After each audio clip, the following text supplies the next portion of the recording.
boys and girls. Sorry, I was drinking water. It's good to see you all. We are going to be reading the next voyage of Sinbad the Sailor today. So you should have already read 3 so far, along with me in the previous videos. I hope you've been enjoying them. I know that they are at times very gruesome and a little disgusting. Terrible things have happened to Sinbad so far, but we are going to continue hearing more dangers that he gets into. Believe it or not, it can get even worse. So let's prepare ourselves for Voyage 4 of Sinbad. Remember that the last one that we read shows that Sinbad met these monstrous giants with one eye in the middle of their forehead. They were called Cyclops. So we are going to see another set of dangerous circumstances for Sinbad the Sailor. Oh, sorry. Went to the wrong spot.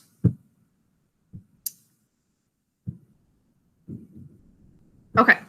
Voyage 4 of Sinbad the Sailor. After I had rested from the dangers of my 3rd voyage, my passion for trade and my love of novelty soon again prevailed. He wants to go out again. I therefore settled my affairs and provided a stock of goods fit for the traffic I had designed to engage in. I took the route to Persia, traveled over several provinces, and then arrived at a port where I embarked. On putting out to sea, we were overtaken by such a sudden gust of wind as obliged the captain to lower his yards and take all other necessary precautions to prevent the danger that threatened us. But all was in vain. Our endeavors had no effect. The sails were split in 1,000 pieces, and the ship was stranded. Several of the merchants and seamen were drowned, and the cargo was lost again.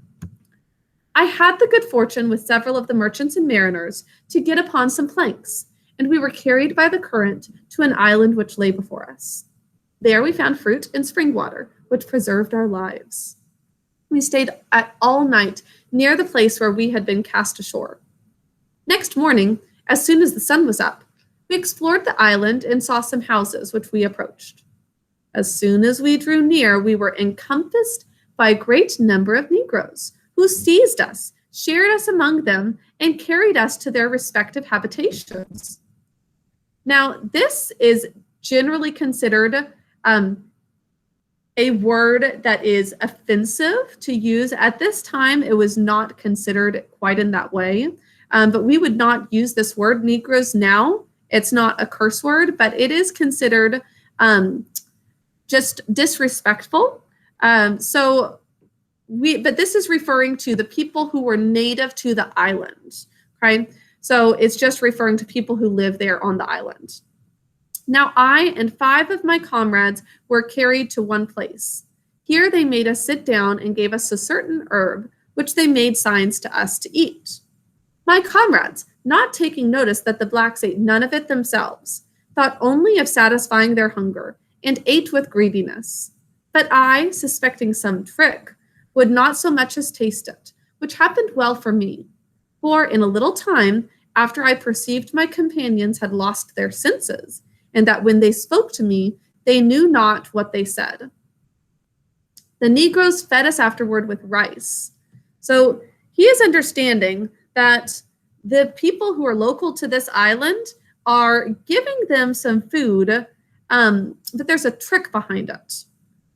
The rice was prepared with oil of coconuts, and my comrades, who had lost their reason, the people that are seated next to him, are not using their brains anymore. They ate of it greedily. I also partook of it, but very sparingly. So he's eating some, but he's suspicious, Sinbad is. He is definitely being smarter than his companions, and so far, we've seen that quite often with all of these voyages, that he uses his brain and thinks critically much better than the people that he's around. They gave us that herb at first on purpose to deprive us of our senses. So they're doing it so that people are stopping, they're not thinking straight anymore. That we might not be aware of the sad destiny prepared for us. And they supplied us with rice to fatten us, for being cannibals, just like the giants from earlier. This is another group of people that are going to try to eat Sinbad and the rest of the sailors. Their design was to eat us as soon as we grew fat. This accordingly happened, for they devoured my comrades. They're already eating some of the other sailors who were not sensible of their condition. But my senses being entire, you may easily guess that instead of growing fat as the rest did, I grew leaner every day. That is so smart of Sinbad, isn't it? He is risking, his life somewhat by not eating as much as he should, but he knows that it's actually going to save his life in the end. He's choosing to not eat the food even as hungry as he might be, showing self-control because he knows it's going to save his life. Now, the fear of death turned all my food into poison, meaning it was like poison to him because he knew that it would lead to his death. I fell into a languishing distemper, which proved my safety. For the Negroes, having killed and eaten my companions, seeing me to be withered, lean, and sick, deferred my death, meaning they pushed it off. They're not focused on eating Sinbad because Sinbad is so skinny. There's not much meat on his bones. Meanwhile, I had much liberty, so that scarcely any notice was taken of what I did. And this gave me an opportunity one day to get at a distance from the houses and to make my escape. An old man who saw me and suspected my design called to me as loud as he could to return, but instead of obeying him, I redoubled my speed and quickly got out of sight. At that time, there was none but the old man about the houses, the rest being abroad, and not to return till night, which was usual with them. Therefore, being sure that they could not arrive in time to pursue me, I went on till night, when I stopped to rest a little, and to eat some of the provisions I had secured. But I speedily set forward again and traveled for 7 days, avoiding those places which seemed to be inhabited, and lived for the most part upon coconuts, which served me both for meat and drink. Now, not meat like beef or chicken, but it is food, plus the coconut water that is inside provides him the water he needs, which is not the same as other water, but it does have water in it, so it's hydration. Now, on the 8th day, I came near the sea and saw some white people, like myself, gathering pepper, of which there was great plenty in that place. This I took to be a good omen, and went to them without any scruple. Now, the people who gathered pepper came to meet me as soon as they saw me, and asked me in Arabic who I was and whence I came. Now, we know he's from Baghdad, and he's around people who are similar to him, probably coming from another Middle Eastern country, also speaking Arabic. I was overjoyed to hear them speak in my own language, and I satisfied their curiosity by giving them an account of my shipwreck and how I fell into the hands of the Negroes. Those Negroes, replied they eat men, and by what miracle did you escape their cruelty? I related to them the circumstances I have just mentioned, at which they were wonderfully surprised. I stayed with them till they had gathered their quantity of pepper, and then sailed with them to the island from which they had come. They presented me to their king, who was a good prince. He had the patience to hear the relation of my adventures, which surprised him, and he afterward gave me clothes and commanded care to be taken of me. Now the island was very well peopled, plentiful in everything, and the capital a place of great trade. This agreeable retreat was very comfortable to me after my misfortunes, and the kindness of this generous prince completed my satisfaction. In a word, there was not a person more in favor with him than myself, and consequently, every man in court and city sought to oblige me, so that in a very little time I was looked upon rather as a native than a stranger. But I observed one thing, which to me appeared very extraordinary. All the people, the king himself not excepted, rode their horses without bridle or stirrups.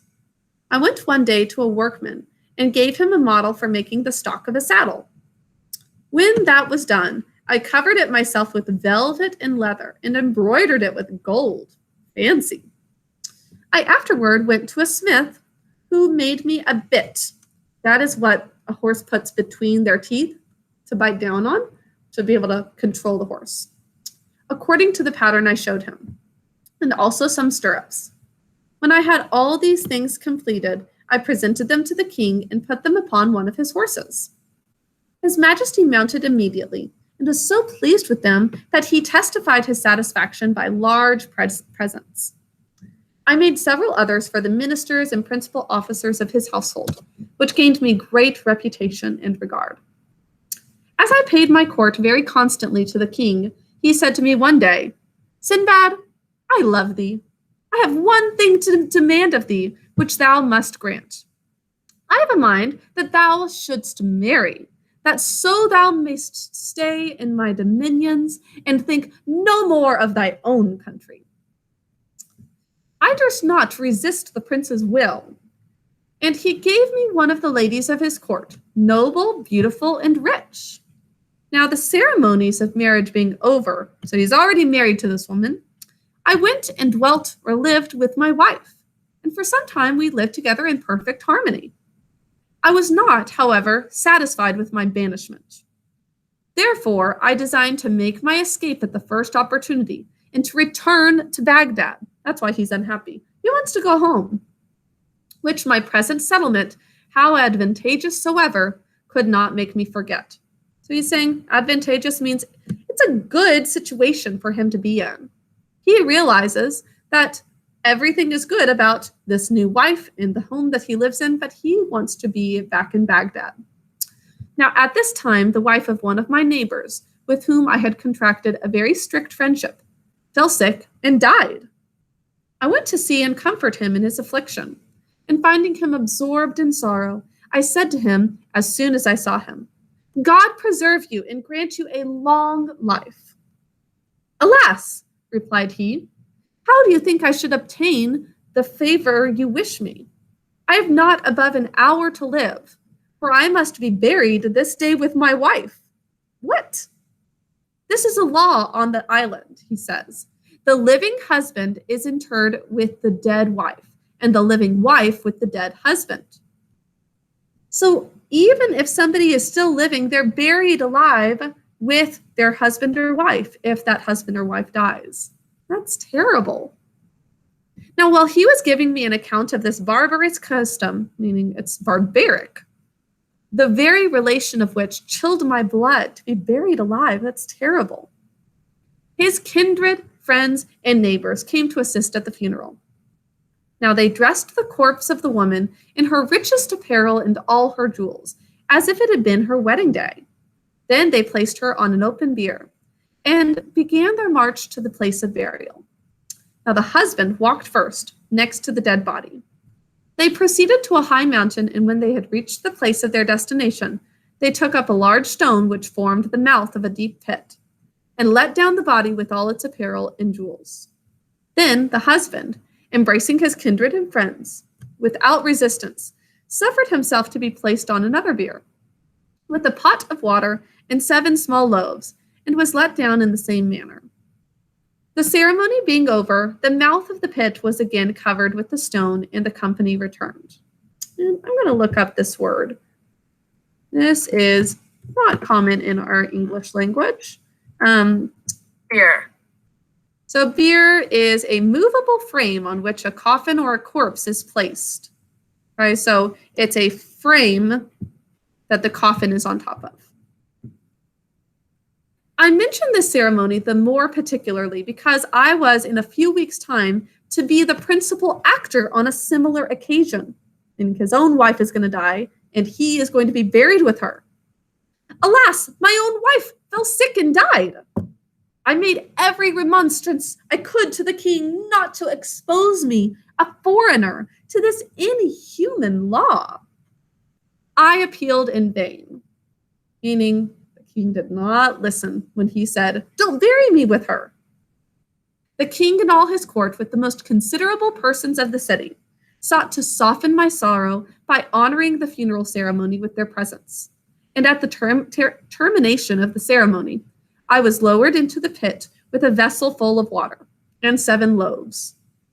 So he's got 7 loaves of bread and some water, and as soon as all of that is gone, he is going to starve to death. As I approached the bottom, I discovered, by the aid of the little light that came from above, the nature of this subterranean underground place. It seemed an endless cavern and might be about 50 fathoms deep. Now I lived for some time upon my bread and water, when one day, just as I was on the point of exhaustion, I heard something tread, and breathing or panting as it moved. I followed the sound. The animal seemed to stop sometimes, but always fled and breathed hard as I approached. I pursued it for a considerable time, till at last I perceived a light, resembling a star. I went on, sometimes lost sight of it, but always found it again, and at last discovered that it came through a hole in the rock, which I got through, and found myself upon the seashore, at which I felt exceeding joy. He's outside. I prostrated myself, meaning he went face down on the shore, to thank God for his mercy. And shortly afterward, I perceived a ship making for the place where I was. I made a sign with the linen of my turban, yet again it comes in handy, and called to the crew as loud as I could. They heard me and sent a boat to bring me on board. It was fortunate for me that these people did not inspect the place where they found me, but without hesitation, they took me on board. We passed by several islands, and among others that called the Isle of Bells, about 10 days' sail from Serendib, with a regular wind, and 6 from that of Kela, where we landed. Lead mines are found in the island, also Indian canes and excellent camphor. Now the king of the Isle of Kela is very rich and powerful, and the Isle of Bells, which is about 2 days' journey away, is also subject to him. The inhabitants are so barbarous that they still eat human flesh. After we had finished our traffic in that island, we put to sea again and touched at several other ports. At last, I arrived happily at Baghdad. Out of gratitude to God for his mercies, I contributed liberally toward the support of several mosques and the subsistence of the poor.